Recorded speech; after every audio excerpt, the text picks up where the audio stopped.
Understood? Did you understand? Lack of vocabulary यानी शब्दों का नॉलेज जो होता है उसकी कमी, है ना? तो इसका एग्जाम्पल भी मैंने आपको बताया था कि अगर आपको बोलना है कि मैं स्कूल जा रहा हूं, अब इसके पीछे का ग्रामर आपको पता भी होगा कि जा रहा हूं यानी प्रेजेंट कंटिन्यूअस टेंस होता है। प्रेजेंट कंटिन्यूअस टेंस में एमीज आर के साथ वर्ब का आईएनजी फॉर्म हम यूज करते हैं। तो सेंटेंस कुछ ऐसा बनेगा, मैं स्कूल जा रहा हूं, I am going to school, I am going to school. अब आपको इसी सेंटेंस से अगर दूसरा सेंटेंस बनाना हो कि मैं क्रिकेट खेल रहा हूं, तो आप बना सकते हो आई एम प्लेइंग क्रिकेट। आपको बोला है मैं कार चला रहा हूं, I am driving the car. लेकिन अगर आपको बोलना है कि मैं छींक रहा हूं, अब छींकने के लिए इंग्लिश शब्द अगर आपको पता ना हो तो आप ये सेंटेंस नहीं बोल सकते, आपको ग्रामर पता होगा तो भी। राइट? आपको पता है प्रेजेंट कंटिन्यूअस टेंस में हमको ये सेंटेंस बोलना है, एम इज आर यूज होगा, वर्ब का आईएनजी फॉर्म यूज होगा। लेकिन वर्ब यानी छींकने के लिए इंग्लिश शब्द जो है वही हमको पता नहीं है, तो फिर हम वो सेंटेंस नहीं बना पाएंगे। अंडरस्टूड? सो ग्रामर नहीं पता रहा तो भी इंग्लिश बोली जा सकती है, और ग्रामर पूरी तरह से पता होने के बाद भी इंग्लिश बोलने में दिक्कत आ सकती है अगर हमारे पास शब्दों की कमी है। Do understand? Okay. Second reason, अब ये एक कारण हो गया शब्दों की कमी। दूसरा कारण है, कई लोग हैं जिनको वोकैबलरी भी बहुत अच्छी पता है, बहुत सारे वर्ड्स उनको पता है, फिर भी वो इंग्लिश में बात नहीं कर पाते। और इसके पीछे रीजन होता है लैक ऑफ कॉन्फिडेंस, कॉन्फिडेंस की कमी।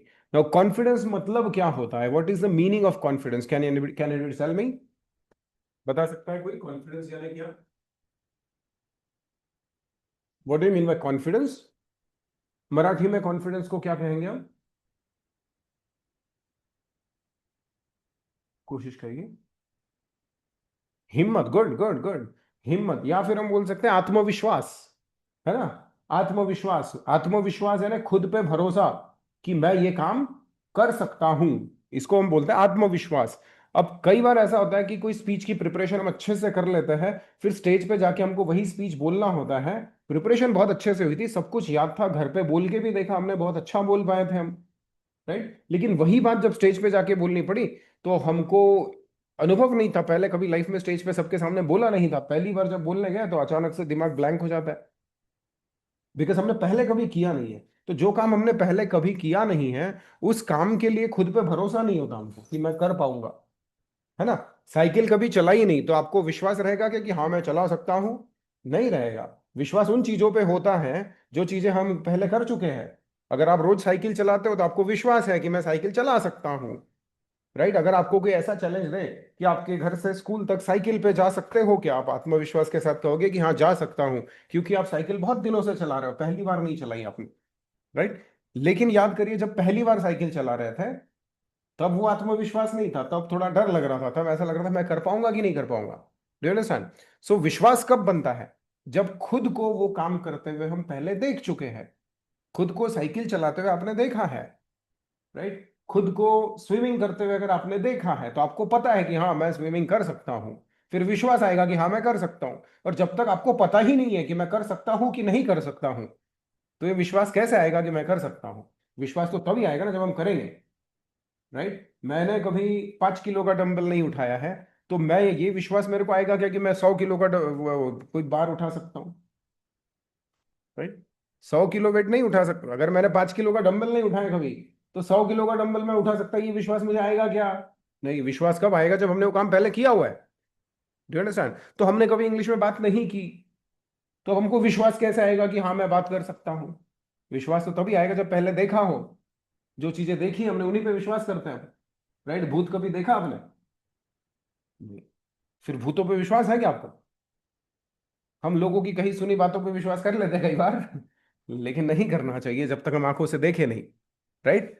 और कॉन्फिडेंस यानी खुद पे विश्वास, खुद पे विश्वास तब आएगा जब हम खुद को इंग्लिश बोलते हुए देखेंगे। अब इमेजिन करिए कि अगर आप 5 साल से इंग्लिश में बात कर रहे हो रोज, तो आपको विश्वास रहेगा कि नहीं कि मैं कर सकता हूं? राइट? तो जब इंग्लिश आ जाएगी तब आपका विश्वास अपने आप बन जाएगा कि हाँ मैं कर सकता हूं। जब साइकिल चलाना आ गई तो विश्वास आ गया ना कि मैं कर सकता हूं, तो कॉन्फिडेंस अपने आप आ जाएगा अगर आप वो काम अच्छे से करते हो।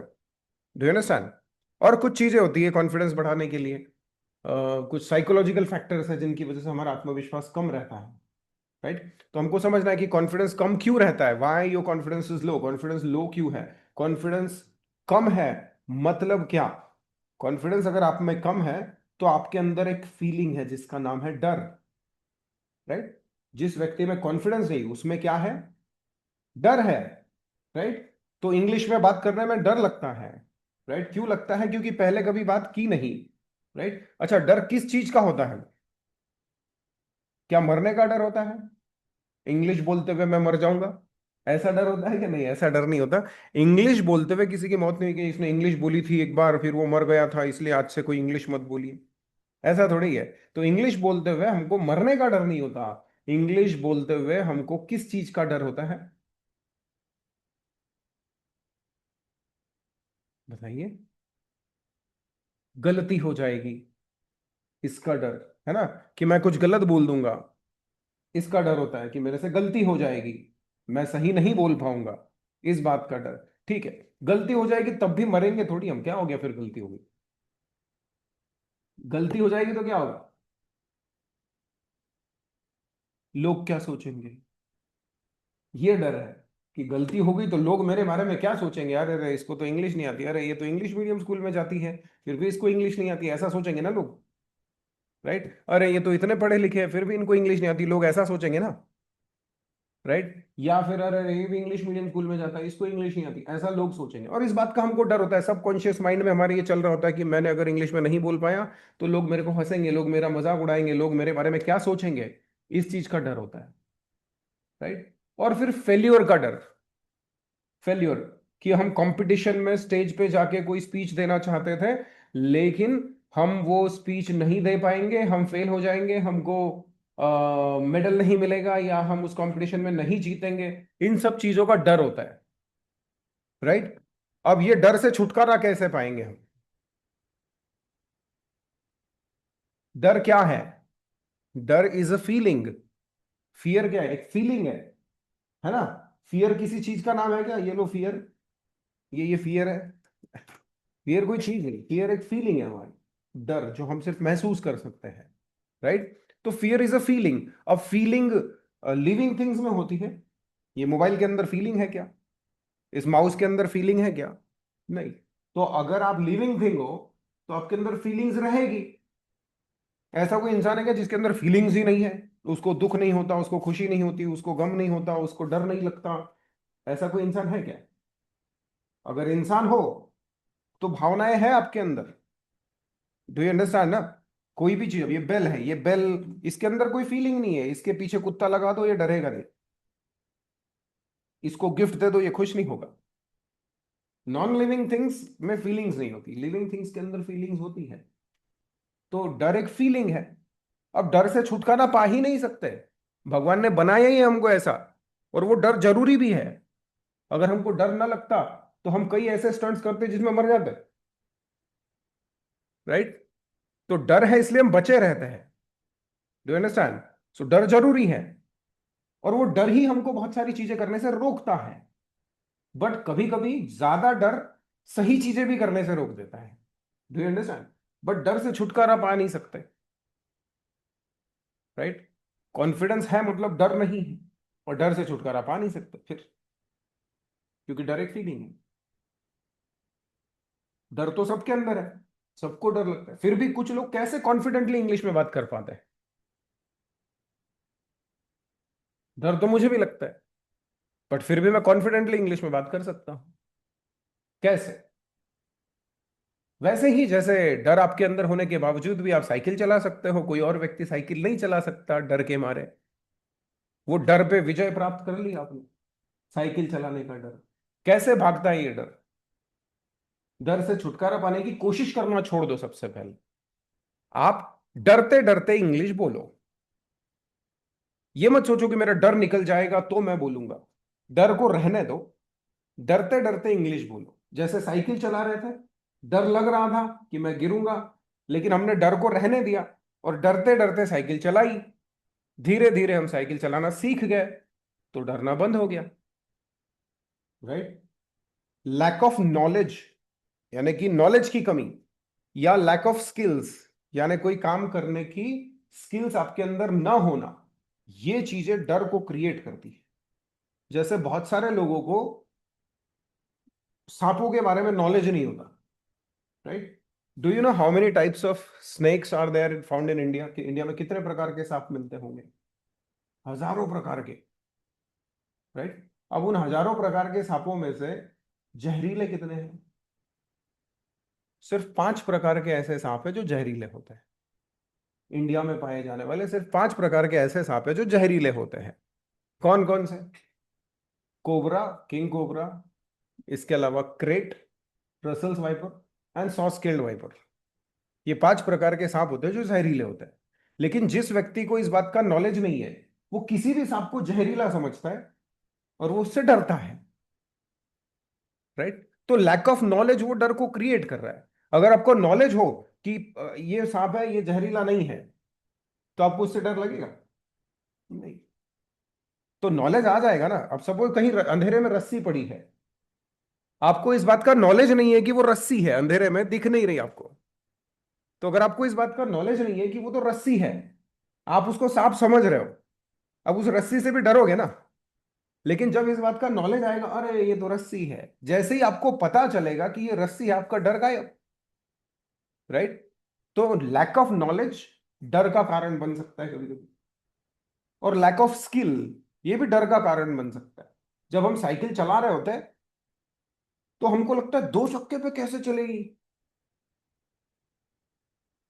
राइट? बैलेंस कैसे हो पाएगा? लेकिन जब हम वो करके देखते हैं, हम उस स्किल को सीख लेते हैं और हम समझ जाते हैं कि कैसे बैलेंस होता है, तो डर निकल जाता है। तो सीखने के बाद आपका डर निकल जाएगा। तब तक डर को रहने देना, डर से भागने की कोशिश नहीं करना। इंग्लिश बोलते हुए हमको किन चीजों का डर लगता है? गलती करने का। तो इस बात को अच्छे से दिमाग में समझ लो कि ऐसा कोई भी काम जो आप बहुत अच्छे से कर सकते हो, बिना गलती किए नहीं सीखे।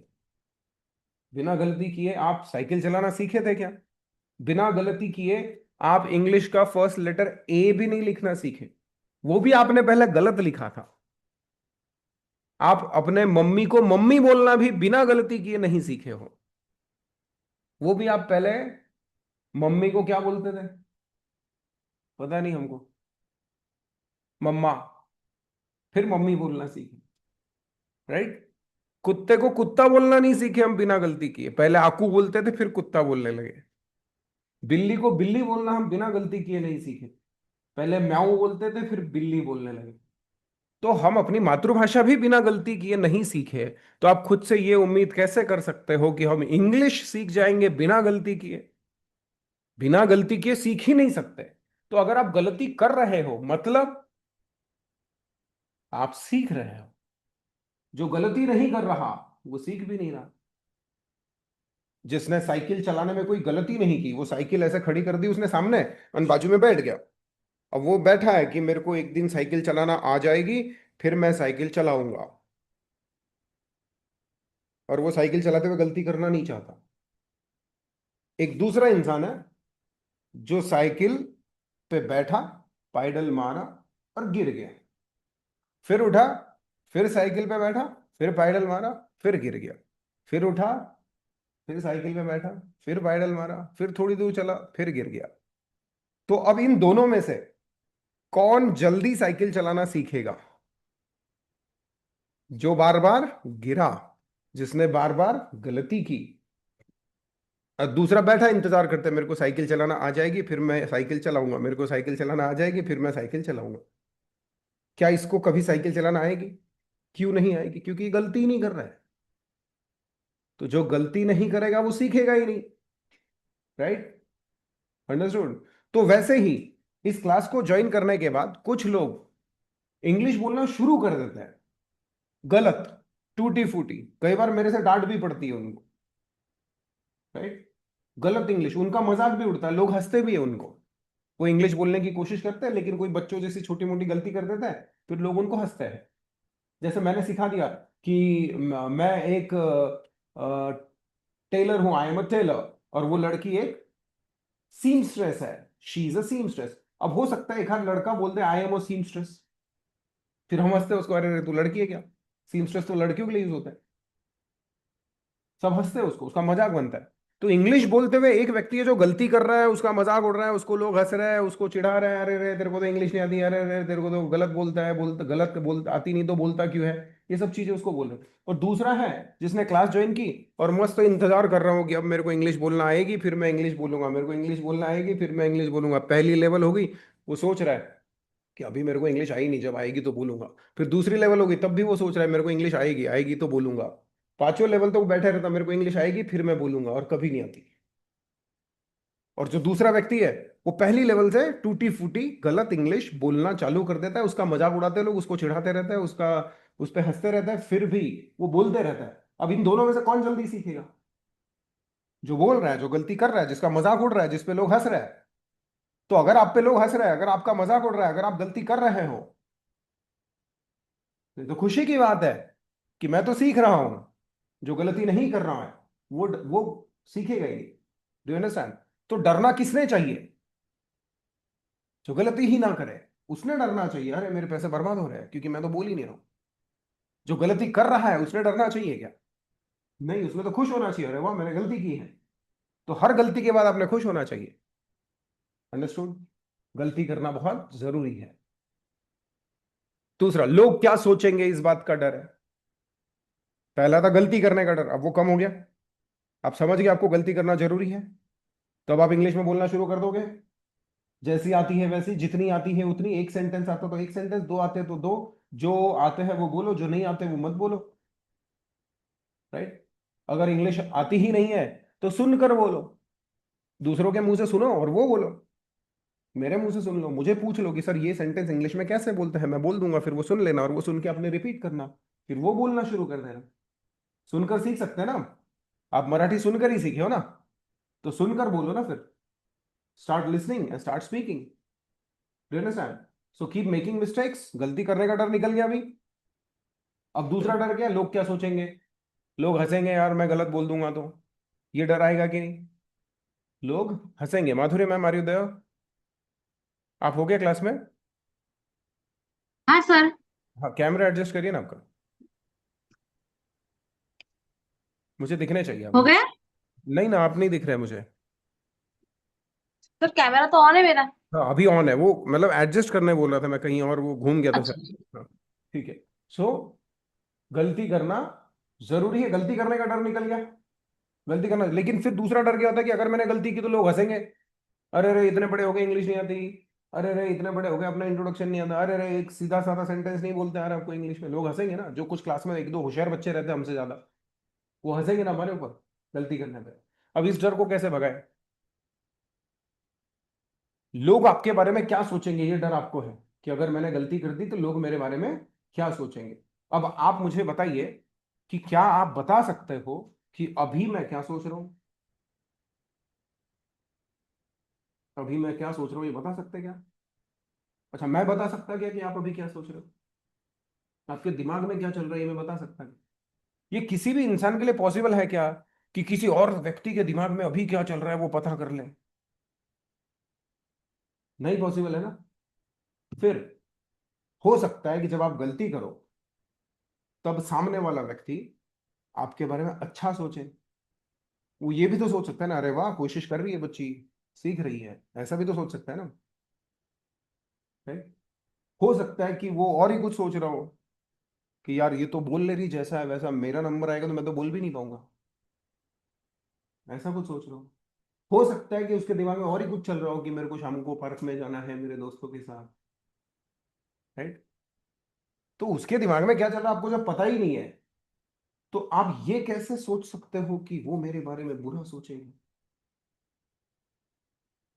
वो क्या सोचेगा ये आपको पता है क्या? फिर हम ये क्यों मान लेते हैं कि वो बुरा ही सोचेगा, वो आप पे हंसेगा ही, वो आपका मजाक उड़ाएगा ही? ये सब चीजें आप कैसे सोच? गलत है ना ये सोचना। कौन क्या सोचेगा हमारे बारे में हमको पता ही नहीं है, फिर लोग हमारे बारे में बुरा सोचेंगे ये हम कैसे बता सकते हैं? तो अब सपोज मान लीजिए कि लोग सच में बुरा ही सोच रहे होंगे, जब आप गलती करोगे तो लोग मान लो कि बुरा सोच रहे हैं, तो लोगों के बुरा सोचने से आपकी जिंदगी में कोई फर्क पड़ता है क्या? अगर आप सीढ़ियों से ऊपर जाने की कोशिश कर रहे हो और मैं यहां बैठ के कितना भी सोच लूं, यहां बैठ के मैं कितना भी सोच लूं कि ये लड़की सीढ़ियां चढ़ रही है, गिरेगी, इसको नहीं चढ़ता है, ये तो कर ही नहीं सकती, इससे तो हो ही नहीं पाएगा, मैं कितना भी सोच लूं, तो क्या आपके सीढ़ियां चढ़ने की स्पीड में कोई अंतर आएगा, कोई फर्क पड़ेगा? किसी के अच्छा या बुरा सोचने से कोई परिणाम होता नहीं है। अंडरस्टूड? तो जब किसी के कुछ सोचने से हमारी लाइफ में कोई अंतर ही नहीं आता, तो फिर सोचने दो ना उसको, बुरा सोचना है। राइट? समझा क्या? और अगर वो क्या सोच रहा है, वो बुरा सोच रहा होगा, इसके डर से आप कोशिश ही करना छोड़ दो, फिर आपके लाइफ में परिणाम होगा कि नहीं? मतलब आप सीढ़ियां चढ़ने की कोशिश कर रहे हो और आपके दिमाग में है कि यार वो मेरे बारे में बुरा सोचेगा, वो हंसेगा, वो मजाक उड़ाएगा, इस डर से आपने कोशिश ही करना छोड़ दी, इस डर से आपने कोशिश ही करना छोड़ दी, अब परिणाम बदलेगा। राइट? तो कौन क्या सोच रहा है इससे फर्क नहीं पड़ता, लेकिन कौन क्या सोचेगा इसके डर से अगर हम कोशिश करना छोड़ दे तो लाइफ में बहुत बड़ा अंतर आ जाएगा। इसलिए एक मिनट। ओ भाई, आपकी क्लास में है आज?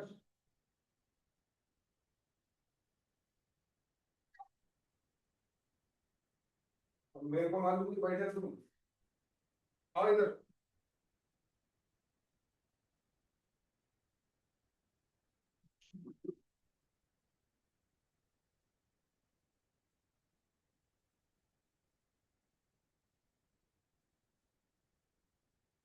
और चुपचाप से बैठना, एक इधर एक इधर।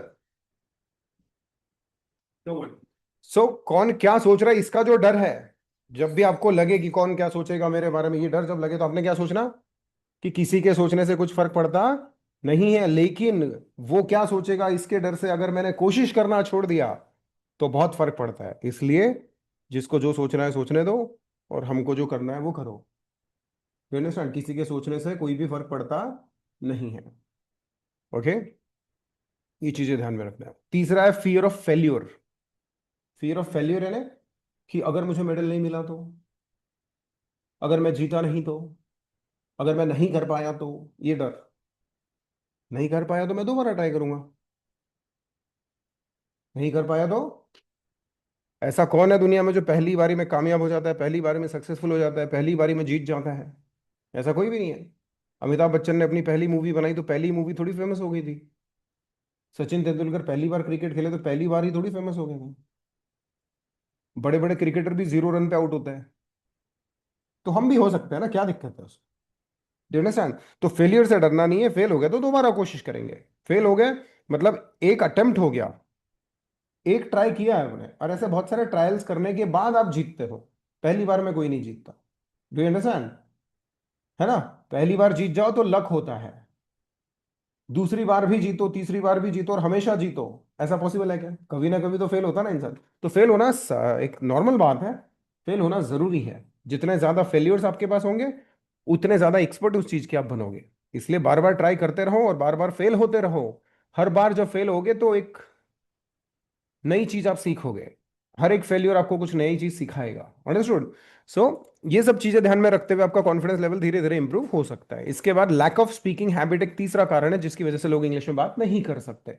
लैक ऑफ स्पीकिंग हैबिट यानी इंग्लिश में बात करने की आदत नहीं होना। तो कई बार ग्रामर के नियम हम सीख लेते हैं, हमने सीख लिया कि सिंगुलर नाउन में कभी कभी एस लगता है, प्लूरल नाउन में कभी कभी एस लगता है, कभी कभी ई एस लगता है, कभी कभी वी ई एस लगता है, कभी कभी आई ई एस लगता है, कभी कभी कुछ नहीं लगता है, स्पेलिंग ही बदल जाती है। पता है हमको कि मैन का प्लूरल मैन होता है, चाइल्ड का प्लूरल चिल्ड्रन होता है, ये बता दिया मैंने, आपने सीख भी लिया, आपको पता भी चल गया। लेकिन फिर भी ऐसा हो सकता है कि आपके मुंह से मैंस निकल जाए या चिल्ड्रंस निकल जाए, गलत निकल जाए, हो सकता है। बिकॉज सिर्फ पता होना काफी नहीं है, पता होने के बाद जबान को हैबिट बनानी पड़ेगी कि दे आर चिल्ड्रंस नहीं होता, दे आर चिल्ड्रन होता है। ये बार बार बोलना पड़ेगा, they are children, they are children, they are children, they are children, they are children, they are children, they are children. जब इतने बार बोल लेंगे ना तो आपके मुंह से चाइल्ड का प्लूरल कभी भी चाइल्ड्स या चिल्ड्रंस नहीं निकलेगा, हमेशा आपके मुंह से निकलेगा दे आर चिल्ड्रन, क्योंकि हमने बहुत बार बोला है इसको। तो जितने टॉपिक्स, जितने सेंटेंसेस लेवल 1 से 5 में आपको सिखाने वाला हूं, वो सारे सेंटेंसेस सिर्फ मेरे समझा देने से आपको नहीं आएंगे। हर एक सेंटेंस अपने मुंह से आपको बार बार बोलना पड़ेगा, तो वो आपके मुंह से सही निकलेगा। Do you understand? सिर्फ कॉन्सेप्ट समझने से आपकी इंग्लिश सही नहीं हो जाती। तो इस भ्रम में मत रहना कि बस सर ने पढ़ा दिया और टॉपिक हो गया। सर ने पढ़ा दिया तब टॉपिक नहीं हो जाता। सर ने पढ़ा दिया, आपके समझ में आ गया, आपने नोटबुक में लिख लिया, लिखने के बाद वो सेंटेंस आपने मुंह से बोलना चाहिए 10 20 30 बार, तब जाके वो आपके मुंह से हमेशा सही निकलेगा। ग्रामर भूल गए तो भी, है ना। आई एम अ मैन होता है, दे आर मैन होता है। मैन, मैन का प्लूरल मैन है। ये कल भी बताया था, आज भी बता रहा हूं। लेकिन हो सकता है कि अभी भी आपके मुंह से निकले दे आर मैंस। मैंस गलत है, मैन का प्लूरल मैन होता है, दे आर मैन। अब ये सही कब निकलेगा मुंह से? पता होने से सही नहीं निकलेगा, हैबिट बनने से सही निकलेगा। दे आर मैन, बोलना पड़ेगा बार बार, they are man, they are man, they are man, they are man, they are man, they are man, they are man. बहुत बार बोलना पड़ेगा, आपके जबान में, दिमाग में फिट हो जाएगा। They are man, they are mans नहीं होता, दे आर मैन। अंडरस्टूड? तो ये ग्रामर के नियम बहुत सारे रहेंगे। ये सारे नियमों को लेके हम सही सेंटेंसेस नोटबुक में लिखेंगे, फिर वो सही सेंटेंसेस हम बार बार बोलेंगे। जब हम बार बार बोलेंगे तो हमारे मुंह से हमेशा सही निकलेंगे, भले ही ग्रामर हम भूल जाए। अंडरस्टूड? समझ गए ना? तो हैबिट बनाना बहुत जरूरी है। जो भी सेंटेंस आप सीखोगे उसकी हैबिट बननी चाहिए सही तरीके से बोलने की। अंडरस्टूड? तो ये तीन चीजें आप ध्यान में रखिए इंग्लिश सीखते हुए। ओके। अब हमको वोकैबुलरी इंप्रूव करनी है, कॉन्फिडेंस लेवल इंप्रूव करना है, और हैबिट बनानी है। कैसे बनेगी? इसके लिए वोकैबुलरी इंप्रूव करने के लिए क्या करना है? वोकैबुलरी यानी शब्दों का ज्ञान, शब्दों का नॉलेज। अब शब्दों का नॉलेज, किसी भी चीज का नॉलेज लेने के लिए भगवान ने हमको सेंसेस, 5 सेंसेस दिए हैं। आपको नॉलेज लेना है कि वहां जो चीज पड़ी है वो रस्सी है या सांप है, ये पता करना है। तो कैसे पता कर सकते हैं? देख के पता कर सकते हैं ना। तो आंखों से पता चलेगा, आंखों से ज्ञान मिलेगा कि वो चीज सांप है या रस्सी है। अंडरस्टूड? दूसरा, कहीं पे कुछ स्मेल आ रही है आपको, जलने की बदबू आ रही है, या फिर एलपीजी गैस का स्मेल आ रहा है आपको, कैसे पता चला कि ये एलपीजी गैस का स्मेल है? गैस सिलेंडर अपना, कैसे पता चला? सूंघने से पता चला। मतलब नॉलेज कैसे आता है? या तो देखने से आता है या सूंघने से आता है। आपको खाने से पता चलता है कि वो चीज तीखी है, मीठी है, कड़वी है, कैसी है। तो जबान से भी नॉलेज आता है। इसके अलावा सुनने से भी नॉलेज आता है कि कोई आवाज सुनाई दी, हाथी की आवाज है, चूहे की आवाज है, कुत्ते की आवाज है, गाय की आवाज है, बकरी की आवाज है, कैसे पता चलता है? सुनने से पता चलता है।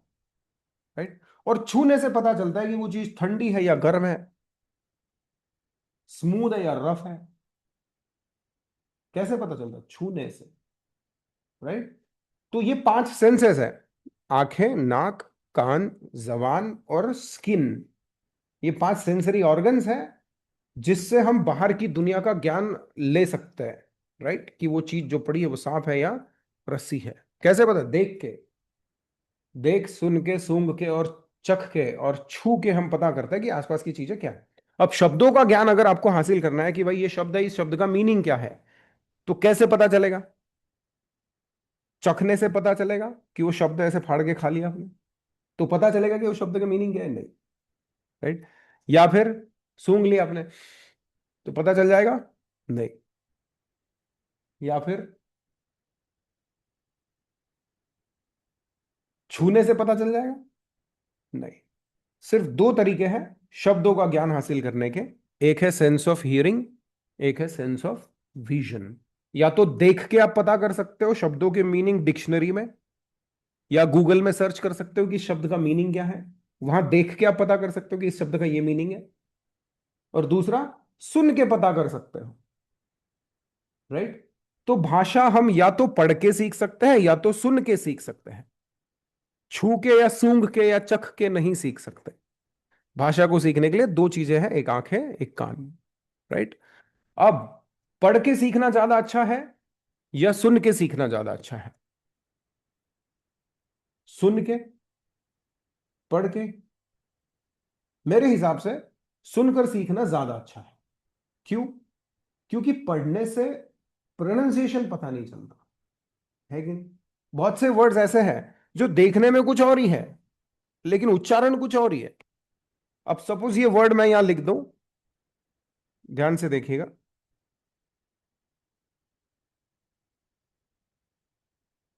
Wait a minute. ठीक है, एक वर्ड है AISLE। क्या है? AISLE। क्या वर्ड है ये? कैसे पढ़ेंगे इसको? AISLE। अगर मैंने लिख के दिया आपको AISLE, तो आप इस वर्ड को कैसे पढ़ोगे बताइए?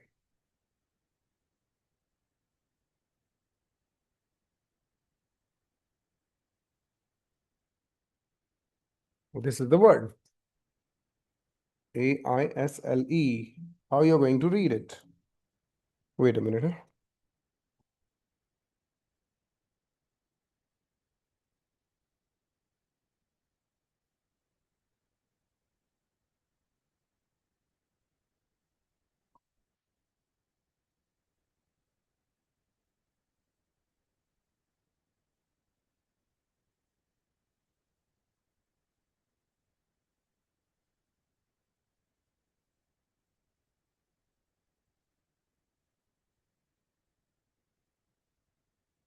Taking so much time. Wait a minute.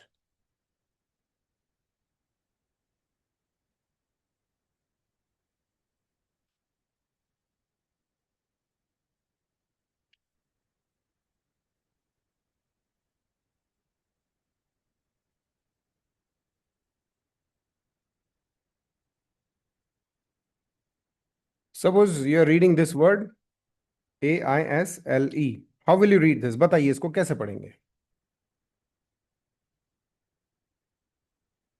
पढ़ के सीखना। कैसे पढ़ेंगे बताइए ना। क्या पढ़ेंगे इसको?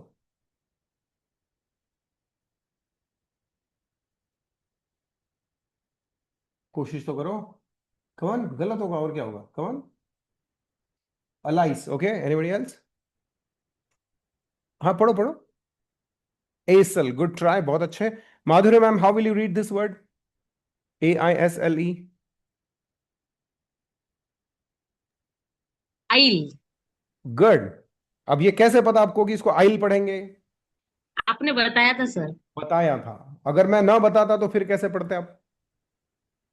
इसलिए मैंने गलत पढ़ा था पहली बार। तो जब हम पढ़ते हैं ना, तो कई बार इंग्लिश के वर्ड सही भी नहीं पढ़ पाएंगे हम। सुनेंगे तब पता चलेगा, अच्छा ये तो आइल है ना। ऐसे एक एग्जांपल एक और देखो। क्या पढ़ेंगे? आइसलैंड, ईजलैंड। क्या पढ़ेंगे? आइलैंड। Okay, island. अंडरस्टूड? सो ऐसे बहुत सारे वर्ड्स हैं इंग्लिश में जो दिखने में कुछ और है, लेकिन पढ़ने में जब सुनेंगे तो कुछ और ही सुनाई देंगे। इसलिए पढ़ के नहीं सीखना, पढ़ने से हम गलत पढ़ते हैं।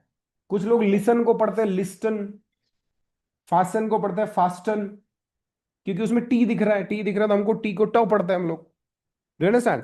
तो अब ये LIST यानी लिस्टन है क्या ये?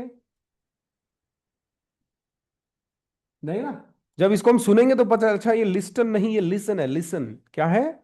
लिसन। तो लिसन। सुनकर सीखना बेस्ट तरीका है। भाषा को सीखने का सबसे अच्छा तरीका है सुनकर सीखना। अंडरस्टूड? तो शब्दों का ज्ञान अगर आप हासिल करना चाहते हो, पढ़ के नहीं, सुन के। अच्छा चलो, पढ़ सकते भी है, पढ़ के भी मिलता है ज्ञान, ऐसा नहीं है। बट सिर्फ पढ़ के नहीं, जो पढ़ रहे हो वो सुनना भी है। क्योंकि जो पढ़ रहे हो सकता है कि मैं गलत पढ़ लूं, सही उच्चारण तो सुनने के बाद ही पता चलेगा। सो प्रोनाउंसिएशन आपको पता चलता है सुनने से, इसलिए आपने बहुत ध्यान से सुनना है। लिस्टन नहीं लिसन, है ना। फास्टन नहीं फैसन। तो सुनकर हमको भाषा का ज्ञान लेना है। मातृभाषा कैसे सीखे थे? पढ़ के। सबसे फास्ट कौन सी भाषा सीखे हम?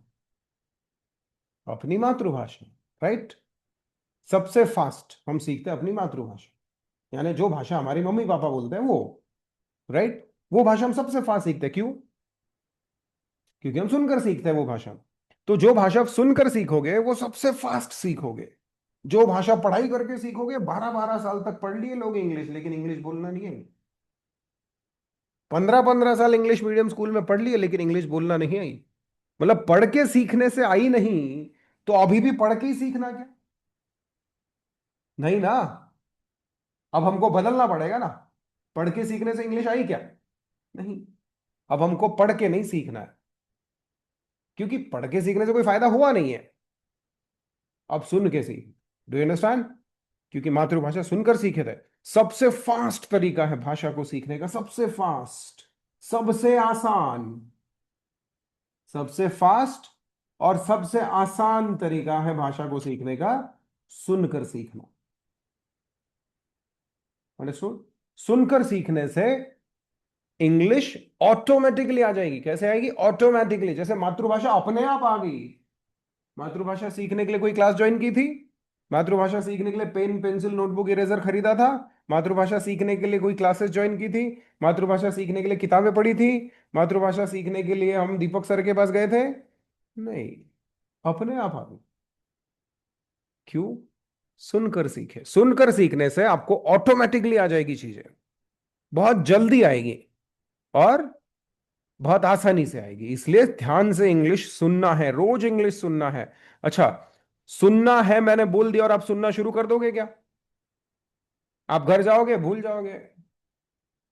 मैं कल पूछूंगा सुना क्या, फिर आपने नहीं सर, क्यों नहीं सुना? याद ही नहीं था। मैं परसों पूछूंगा सुना क्या, फिर आपने नहीं सर, क्यों नहीं सुना? याद ही नहीं था। तो याद ही नहीं रहता कि हमको इंग्लिश सुननी है। इंग्लिश अपने आप सुनने मिलेगी क्या? मराठी अपने आप सुनने को मिल गई, मम्मी पापा मराठी बोल रहे हैं, अपने आप सुनने को मिल गई। इंग्लिश अपने आप सुनने को मिलेगी क्या? अपने आप आएगी कि इंग्लिश अपने कानों पे? नहीं। कैसे सुनने मिलेगी इंग्लिश? मोबाइल में गूगल पे जाओ, वहां सर्च करो इंग्लिश स्टोरीज। क्या सुनना है ये भी बहुत जरूरी है। गाने सुनोगे कोई फायदा नहीं, कुछ नहीं सीखोगे। मूवीज देखोगे कुछ नहीं समझ में आएगा। तो गाने या मूवीज नहीं देखनी आपको, आपको स्टोरीज सुननी है। मराठी सीखने के लिए, हिंदी सीखने के लिए, मातृभाषा सीखने के लिए हम बचपन में स्टोरीज सुनते थे अपने दादा दादी के मुंह से, है ना?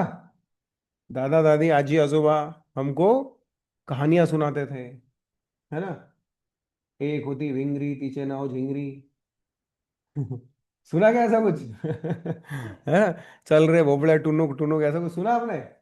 और ये रे पावसा तुला देतो पैसा, है ना? तो ऐसी चीजें हम बचपन में सुने थे। अब इंग्लिश के लिए भी आपको इतनी आसान चीजें सुननी पड़ेगी पहले। मुश्किल चीजें पहले नहीं करना है। हाँ, मुश्किल चीजें पहले नहीं। एक 2.5 साल का बच्चा पुष्पा मूवी नहीं देखता मराठी सीखने के लिए, हिंदी सीखने के लिए। वो अपने मम्मी पापा से कहानियां सुनता है। वो मोबाइल में वीडियोस देखता है। एक मोटा हाथी घूमने गया मकड़ी के जाल में, जाके वो फंसा। अरे इतना मोटा हाथी मकड़ी के जाल में कैसा क्या फंसा होगा? हाँ, ये सोचता है क्या वो बच्चा? नहीं। उसको उससे कोई मतलब नहीं है, उसको शब्द सुनने मिल रहे हैं जो उसके लिए आसान है, इंटरेस्टिंग है। इमेजिनेशन आ रहा है उसके दिमाग में, हाथी मकड़ी के जाल में फंस गया। राइट? तो हम बचपन में मीनिंगलेस चीजें सुनते हैं। राइट? लॉजिकल चीजें नहीं सुनते हम।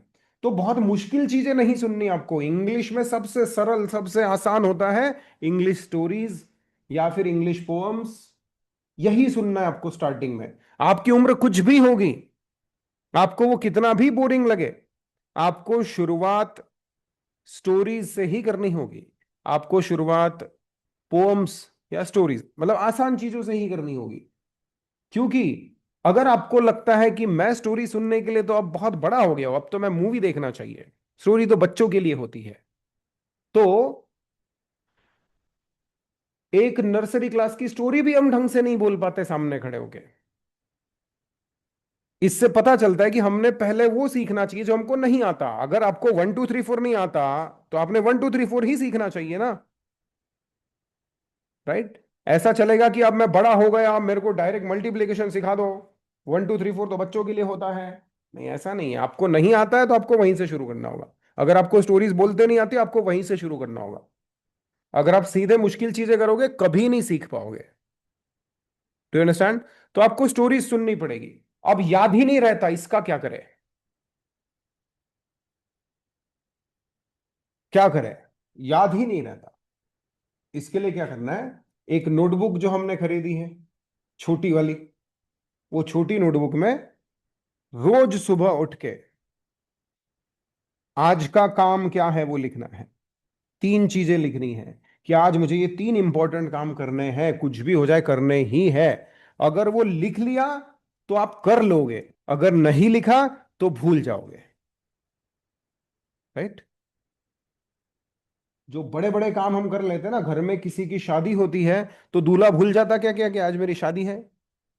दूल्हे को याद रहता, क्यों याद रहता? क्योंकि पत्रिका में लिखा है, सबको बट चुकी है। टाइम तारीख एक डायरी में लिख लिया, इतने बजे बारात आएंगी, इतने बजे यहाँ जाएंगे, इतने बजे वहां जाएंगे, इतने ये खाना बनेगा, ये मेन्यू बनेगा, सबके फोन नंबर उसमें लिखे हैं, सब कुछ उस डायरी में लिखा होता है। तो वो शादी सक्सेसफुली हो जाती है। नहीं तो कितना कॉम्प्लिकेटेड इवेंट होता है शादी, मतलब कितने सारे काम होते हैं उसमें लगातार, एक के बाद एक। भूल गए तो? इसलिए लिख के रखना पड़ता है। तो आपने लिख के रखना है, आपके लाइफ में इंग्लिश सीखना एक इंपॉर्टेंट बात है कि नहीं? तो उसको लिख के रखना है कि मुझे रोज एक कहानी, रोज एक कहानी नहीं, आज मुझे एक कहानी सुननी है। तारीख लिखो, आज की तारीख 18/4/2026। आज के काम कौन से हैं? पहला काम, टू डू लिस्ट बोलते हैं इसको। क्या बोलते हैं? To do list. इस टू डू लिस्ट में आप पहला काम लिखोगे कि आज मुझे एक इंग्लिश स्टोरी सुननी है, और इस स्टोरी में से मुझे तीन वर्ड सीखने। इसको इंग्लिश में लिखो, today I have to listen a story, okay, and learn three sentences from the story. Story में से तीन सेंटेंसेस सीखने, वर्ड्स नहीं सीखने, सेंटेंसेस सीखने। कौन से तीन सेंटेंस? सबसे पहले तीन सेंटेंस। तो फिर आपने कहानी, अब ये लिख लिया ना आपने, उसका टाइम लिखो, कितने बजे सुनोगे, कब टाइम है आपके पास, वो टाइम भी लिखो। मैं 7 बजे कहानी सुनूंगा, today at 7 o'clock I will listen to a story. जैसी इंग्लिश आती है वैसी लिख लेना, गलत भी आई तो चलता। Today at 7 o'clock I will listen to a story, okay. शाम को 7 बजे मैं कहानी सुनूंगा, मैं उसमें से तीन शब्द, तीन सेंटेंसेस सीखूंगा। I will learn three sentences from the story, और मैं अपनी नोटबुक में लिखूंगा। आप दूसरी नोटबुक में वो तीन सेंटेंसेस सीख के लिखने हैं आपको। कैसे सीखेंगे वो? अब ये तो हो गया टू डू लिस्ट। ये टू डू लिस्ट में जो जो लिखोगे वो पूरा हो जाएगा। करोगे आप? लिखने की आदत बनाओ, बस अपने आप करने लग जाओगे, ओके। आपको अगर वजन बढ़ाना है या कम करना है, वो भी उसमें लिखो कि मैं आज 2 किलोमीटर वॉकिंग करूंगा, मैं आज 50 पुशअप्स करूंगा, वो भी लिख लेना। तो आपके हर गोल्स पूरे होंगे, जो भी काम आपके लिए जरूरी है वो सब वो बुक के अंदर लिखने का, एक छोटी बुक में। ठीक है? फिर जब आप डेट लिख लिए, टाइम लिख लिए, 7 बजे मैं एक स्टोरी सुनूंगा, फिर शाम को 7 बजे अपनी दूसरी नोटबुक निकाल लेगा, ओके। दूसरी नोटबुक में आपने स्टोरी पहले मोबाइल में शुरू करने का, द थर्स्टी क्रो। दूसरी नोटबुक में हेडिंग लिखने का, डेट लिखने का, पहले डेट 18/4/2026, और title of the story, title title लिखने का, the thirsty crow, the thirsty crow. फिर इसमें से पहला सेंटेंस आपने सीखा, one day there lived a thirsty crow, one day there was a thirsty crow, या one day there was a crow. एक दिन एक कौवा था जो बहुत प्यासा था। One day there lived a crow, he was very thirsty. पहला वाक्य आपने सीखा, लिख लो, one day there lived a crow, he was very thirsty. एक कौवा रहता था, वो बहुत प्यासा था, मीनिंग के साथ लिख लो। फिर दूसरा वाक्य सीखो। दूसरा वाक्य है कि वो पानी की तलाश में इधर उधर भटक रहा था। वो स्टोरी में समझ जाएगा अपने को कि कौन सी लाइन का मीनिंग है ये। He was wandering here and there in search of water. अब अगर एक हाथ सेंटेंस स्टोरी में आया जो आपको समझा नहीं, तो क्या करेंगे? सपोज स्टोरी में दूसरी लाइन है, he was wandering here and there in search of water. इसका मीनिंग अगर आपको समझा नहीं, तो क्या करेंगे? एक तो गूगल में सर्च कर सकते हैं कि he was wandering here and there in search of water, इसका मीनिंग क्या है। ऐसा बोलो गूगल को, वो जवाब दे देता आपको। ठीक है? या फिर मुझे पूछो कि अब अगले दिन मेरे पास लेके आ जाओ कि सर वो ये सेंटेंस मैंने लिखा इंग्लिश में लेकिन इसका मीनिंग नहीं पता, आप बताइए। मैं बता दूंगा आपको। फिर वो लिख लेना आपने। फिर तीसरा सेंटेंस आपने सीखा कि उसको एक पेड़ के नीचे एक मटका दिखा। ही saw a picture under a tree, या फिर ही saw a pot under a tree. है ना, एक आध वर्ड नहीं समझ, पिक्चर नहीं समझ में आएगा, है ना, तो पूछने का, गूगल को पूछो पिक्चर मतलब क्या। या फिर ही saw a picture under a tree, इसका मतलब क्या, तो बताएगा आपको। है ना, त्याला झाडाखाली एक काय दिसलं, मटका दिसला, ऐसा आ जाएगा गूगल में, है कि नहीं। तीनों सेंटेंस के मीनिंग लिख लिए। अगले दिन अगले 3 सेंटेंस सीखने का, उनके मीनिंग लिखने का। सिर्फ मीनिंग लिखना काफी नहीं है, वो 3 सेंटेंस जो आप लिख रहे हो, ये अगर कभी भी किसी ने पूछा तो आपको बोलते आना चाहिए। अगले दिन मैंने अगर आपको पूछा कि बताइए एक जंगल में एक शेर, सॉरी, एक कौवा रहता था, वो बहुत प्यासा था, इसको इंग्लिश में कैसे बोलेंगे, तो ये वाक्य आपको आना चाहिए।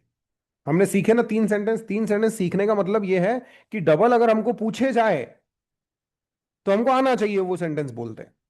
अगले दिन आपको स्टोरी पूरी नहीं आएगी, लेकिन 3 वाक्य आने चाहिए। कौन से 3? One day there lived a crow, he was very thirsty, पहला वाक्य। दूसरा वाक्य, he was wandering here and there in search of water. तीसरा वाक्य, he saw a pot under a tree. 3 वाक्य आ गए आपको उस स्टोरी के। अगले दिन अगले 3 वाक्य सीखने के, और ऐसे करते करते 8 दिन के अंदर पूरी स्टोरी याद हो जाएगी आपको। राइट, जब वो याद हो जाएगी तो मुझे बताने का कि सर मुझे स्टोरी समझ गई। समझ भी सिर्फ याद नहीं करना है, हर वाक्य का मीनिंग समझना है, हर एक शब्द का मीनिंग समझना है, और बोलते भी आना चाहिए कभी पूछा जाए तो। ऐसे तरीके 8 दिन लगे तो चलता, लेकिन एक एक सेंटेंस समझना है, उस सेंटेंस का हर एक वर्ड समझना है, और उसको दोबारा अगर कोई पूछे तो बोलते आना चाहिए, इस तरीके से सीखना है। 8 दिन बाद स्टोरी याद हो जाएगी। अब फिर वो स्टोरी आप मुझे जिस दिन आप बोलोगे कि मुझे याद हो गई, मैं बोलूंगा बोल के बताओ, फिर आप बोल के बताओगे। फिर उसमें कुछ गलतियां होगी तो मैं करेक्शन कर दूंगा। जब करेक्शन भी हो जाएगा तो फिर आप क्या कर सकते हो, फिर एक वीडियो बना सकते हो आप। वीडियो में आप बोलोगे my name is Anandi Swara, my name is Swara Ganorkar, I am a student of Inspire, I am studying in first level. आज मैं कहानी बताना पसंद करूंगा, I would like to share a story. Story का टाइटल है, the title of the story is the thirsty crow. फिर आप स्टोरी बताओगे। One day there lived a crow, he was very thirsty, he was looking for water, he was wandering here and there in search of water. After a long tiring search he saw a pitcher under a tree. He went and sat on the rim of the pitcher, but to his great surprise the water level was very low, so he could not drink water. He thought for a while and he had an idea. He saw some pebbles lying nearby. He picked up the pebbles one by one in his beak and dropped them into the pitcher. He repeatedly dropped the pebbles into the pitcher. After a while, the water level rose up. He drank water to his heart's content and he flew away merrily. That's it. Thank you. पूरी कहानी आप बोल के, बेटा आपकी class को छुट्टी, आपको पता नहीं क्या, तो भेजे, छुट्टी है तो भी कैसे भेजे।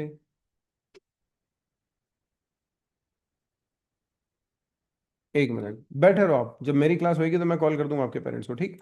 तो समझ के आपको करना क्या है। अब ये अभी सुन के डर लग रहा है कि मुझे स्टोरी, अभी सुन के आपको डर लग रहा है कि मुझे पूरी स्टोरी बोलनी पड़ेगी, मैं बोल पाऊंगा कि नहीं बोल पाऊंगा, इतना नहीं सोचना है आपको। आपको अभी सिर्फ इतना करना है, अपने नोटबुक में लिखना है कि आज मैं ये 3, पहले टू डू लिस्ट लिखोगे आप, भूलो नहीं इसलिए। टू डू लिस्ट में आप लिखोगे कि मुझे एक स्टोरी सुननी है, स्टोरी में से 3 वाक्य सीखने हैं और नोटबुक में लिखने हैं, 7 बजे मैं कहानी सुनूंगा, ऐसा लिख लेने का। बेटा बातें मत करो। फिर दूसरी नोटबुक आप 7 बजे खोलोगे, जो भी टाइम आप लिख रहे हो उस टाइम पे, और उसमें आप वो स्टोरी में से 3 सेंटेंसेस सीख के वो लिख लोगे। और ऐसा रेगुलरली करना है आपको। ऐसा नहीं होना चाहिए कि मैं पूछ नहीं रहा और तुम कर नहीं रहे, है ना। क्योंकि अगर हम ऐसा नहीं करेंगे तो हमारा पैसा बर्बाद होगा, हमारा समय भी खराब होगा। इसलिए हमको सिंसियरली ये काम करना है। ओके, ठीक है। हमको जो भी सीखना है सुनकर सीखना है, और वर्ड्स नहीं सीखने, सेंटेंसेस सीखने हैं। मुश्किल शब्द नहीं सीखने, मुश्किल वाक्य नहीं, आसान वाक्य सीखने हैं। अंडरस्टूड? इसके अलावा और भी कुछ रूल्स है जो हम अगली क्लास में समझेंगे। ठीक है, अगली क्लास में, यानी अभी अगली क्लास होगी आपकी मंडे ट्यूसडे वेंसडे को, यानी बुधवार को। बुधवार को 7 बजे रेगुलर क्लास होगी। जो टॉपिक हम सीख रहे थे, दे आर वाला, यू आर वाला, वही टॉपिक वहां से आगे सीखेंगे। और नेक्स्ट सैटरडे को मैं आपको दोबारा से बुलाऊंगा 5 बजे। ओके। और 5 बजे फिर हम इसके आगे की बातें समझेंगे कि हमको क्या क्या चीजें करनी चाहिए इंग्लिश सीखने के लिए। और जो टॉपिक आपके मिस हो गए, आई एम, ही, शी, जो मैंने खाली जगह छोड़ने लगाई, वो सब हम अगले सैटरडे को सीखेंगे। ठीक है? ओके, ठीक है ना? चलिए, सो आज के लिए इतना काफी है। कब ज्वाइन करना है आपको? वेंसडे यानी बुधवार को, कितने बजे? 7 बजे। आपका रेगुलर टाइमिंग जो है उतने बजे। ठीक है? चलिए ma'am, you can leave. Okay, कोई डाउट्स है तो पूछ सकते हो। सर मंडे को क्लास नहीं है क्या? नहीं, मंडे को नहीं है, बिकॉज मेरे को एक शादी में जाना है, और मंडे और ट्यूसडे 2 दिन मैं वहीं रहूंगा, तो आपको वेंसडे, मंडे ट्यूसडे वेंसडे को ज्वाइन करना है और आपको। सर कल का जो पढ़ा है तो वो शेयर करेंगे आप? कल हम सीखे थे यू आर। ठीक है, सर देख। यू आर हो गया था हमारा। नहीं, यू आर के साथ प्लूरल नाउन के बारे में मैंने सिर्फ ओरली बताया है, हमारा राइटिंग में बाकी है, सब बाकी है। लेकिन आपसे मेरी रिक्वेस्ट है, एब्सेंट रहने पे मैं स्क्रीनशॉट शेयर नहीं करता, इस बात का आप ध्यान रखिए। नहीं नहीं। ठीक है? और मुझे पूछिए भी मत आपकी मुझे शेयर करोगे क्या, बिकॉज मैंने अगर आपको हम्म, शेयर किया तो मेरे को बाकी लोगों को भी शेयर करना पड़ेगा, और इससे रिजल्ट खराब होंगे, ये मुझे पता है। इसलिए बराबर। एब्सेंट रहे तो नुकसान होना चाहिए, नुकसान होएगा तो एब्सेंट कम रहेंगे। Do you understand? तो एब्सेंट रहने पे स्क्रीनशॉट्स मैं प्रोवाइड नहीं करूंगा। आपको राइटिंग वर्क किसी और की नोटबुक से करना है तो कर सकते हो, और फिर उसमें जो नहीं समझाओ मुझे आप पूछ सकते हो। ये थोड़ा स्ट्रिक्ट और रूड लगता है कि अरे यार, सर ने तो उसके शेयर करना चाहिए हमारे साथ राइटिंग वर्क, लेकिन ऐसा करने से रिजल्ट पे इंपैक्ट पड़ता है, और ये मैं नहीं होने दूंगा। ठीक है? तो क्लास रेगुलर अटेंड करना जरूरी है, सिर्फ राइटिंग वर्क करने से इंग्लिश नहीं आएगी, क्लास नहीं। रेगुलर अटेंड करने से इंग्लिश आएगी। अब कल का लॉस रिकवर नहीं होएगा। अगर आपने राइटिंग वर्क कर भी लिया, तो जो 1 घंटे में मैंने उस टॉपिक को लेके बात की थी, वो आप राइटिंग वर्क करने से नहीं समझ पाओगे। Do you understand? सो इसलिए आपको क्लास रेगुलर अटेंड करना ही है। और कोई भी दूसरा काम आएगा क्लास के समय पे अगर आ रहा है तो उसको अवॉइड करिए। आप वो टाइम बचाइए कि नहीं, 7 बजे मेरी क्लास रहती है, 7 के पहले वो काम कर लो, या 7 के बाद, 8 के बाद कर लो। Do you understand? ठीक है ना? यस। क्लास रेगुलर अटेंड करना बहुत जरूरी है। ओके, चलिए मिलते हैं वेंसडे को। Okay, bye bye. आपके पेरेंट्स अगर नहीं आए तो आप रुक सकते हो, 2 मिनट रुको आप। ठीक है? रुको।